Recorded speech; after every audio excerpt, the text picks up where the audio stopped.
it's going to take the artists putting out music that connects with people and resonates with people before the labels are going to fully understand the cultural impact and the cultural currency.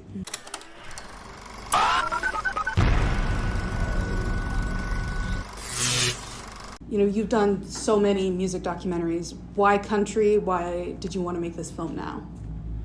I made a film about Dolly Parton a few years ago, and so I was asked whether I would do this, but the remit was quite loose at the time. It originally was called Rebel Soul, before it became Rebel Country, and so I was given a loose remit, and then I thought, how can I make this into something that is interesting and relevant? And I suppose I thought of rebellion in country music used to mean maybe the sort of jelly rolls of now, but the old rebels who were sort of rabble-rousing, hard-drinking, always male, prison-visiting, drug-taking kind of guys. And I thought, actually, that's not relevant anymore. And in some ways, the rebels in country music now are those people who are defying the system and trying to show that they have a place at this party. And those people who are doing it through social media, rather than the traditional forms such as, country music radio, actually. So my esteemed colleague here, Breland, he has such an enormous following on social media. But I think it's a shame, and I hope the film highlights this to some degree, that people of colour, people who are not heterosexual males, are still struggling to find their place in country music, and it's still a struggle in a way that it isn't in any other genre. And I think coming from the outside, I think that is an extraordinary situation that has to change, and it has to change soon.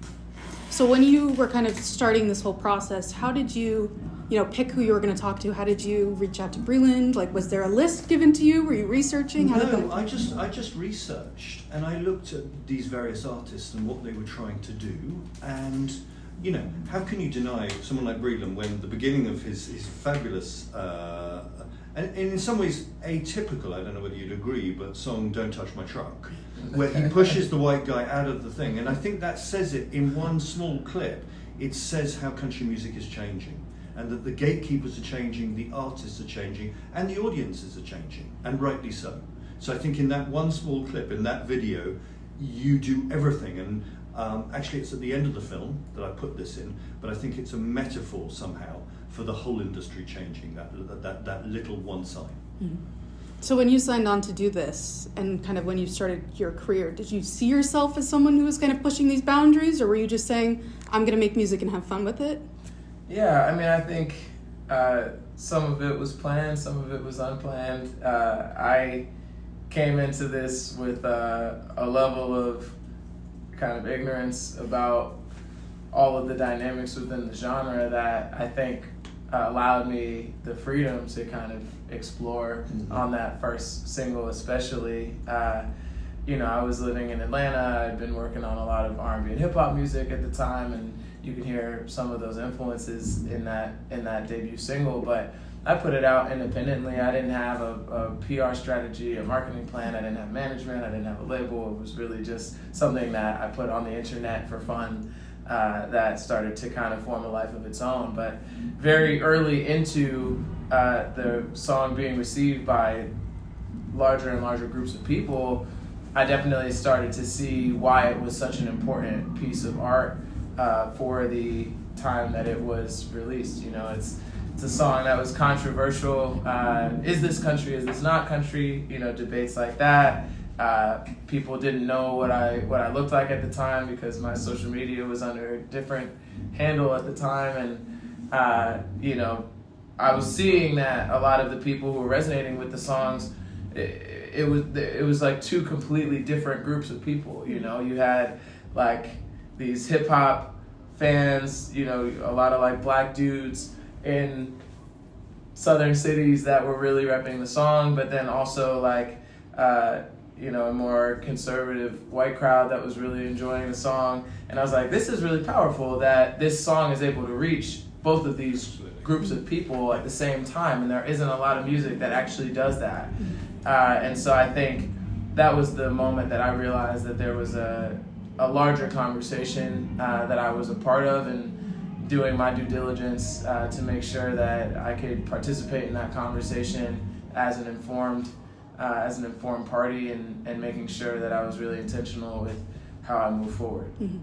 But in some way, Breland's being a little humble here, because part of the reason that song did so well is because it's so very, very good. It's so catchy, and it's so clever, and it's done with a sparkle in his eye.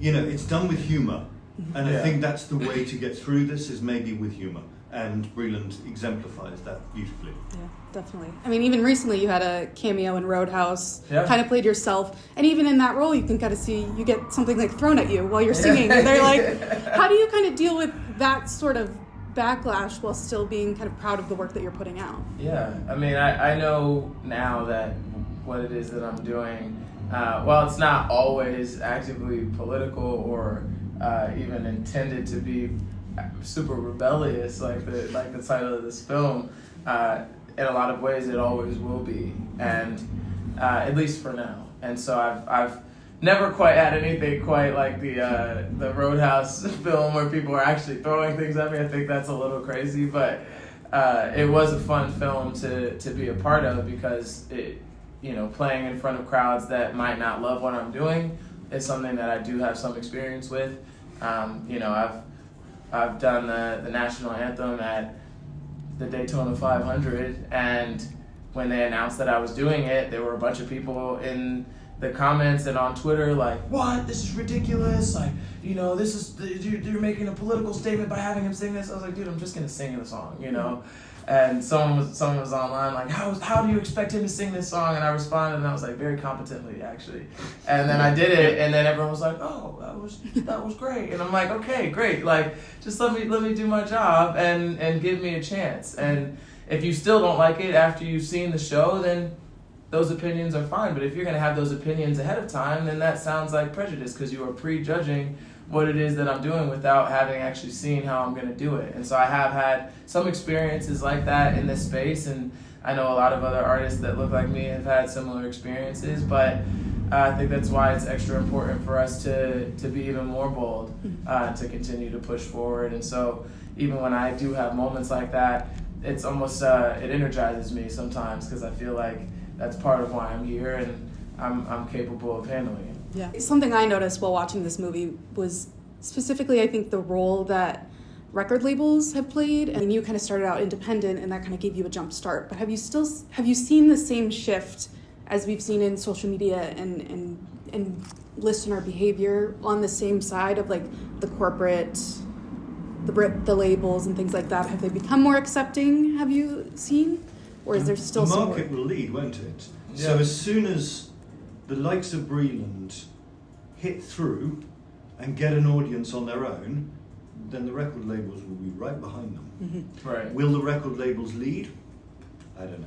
Probably not. I mean, I've seen even just in the last year, there has been an effort to sign more artists of color at these record labels, but it still doesn't always work. I'm thinking about Tanner Adele and Tierra Kennedy, who both got major deals in the last year, and then within a year were both dropped from their labels. And it took someone like Beyonce coming along to then put those artists on her project, to then, I'm sure some of those labels were probably like, "Oh, well, we didn't know that this was gonna happen," and like then they might try to double back, but that's the industry that we're in, so I don't think that the labels are gonna lead that conversation. I think it's gonna take artists like myself or like a Shabuzi, or some of these other artists that are coming up now, where the music speaks for itself, and you get a little traction with the music, you get a little traction on social media,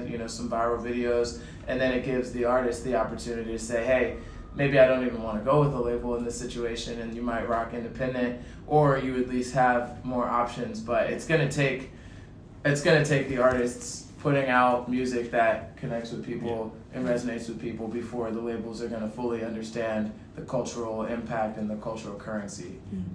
Yeah. But I think we do have to thank Queen Bee, because I think she has done the whole community, the country community, a huge amount of good by releasing that album, etc. And I think that's why this film, in some ways, it's such a good moment for this film, because it's absolutely the talking point at the moment. And Beyonce has done a lot of good for that. It's sad that Beyonce has to do that in order for the dial to shift, but I'm glad she's done it. I think it's fantastic. Yeah, I feel like it's coming at a great time where there's a lot of new fans in country music and they're getting introduced to the genre, and this is a great way to introduce them to more diverse artists that are coming on the scene. Well, there's no such thing as a particular type of country music. Yeah. There are so many different forms within country music, so of course it should be diverse. Of course these different artists should come in to reflect how the music is very different. You know, bro country is something very, very different to, you know, bluegrass. You know, they're completely different forms within the same thing, so of course you want diversity. You know, it's only going to make everything stronger. Definitely. Yeah, very excited for the future of country music, and I appreciate you both talking with me today. Yeah, Pleasure. thank you. Yeah. Pleasure.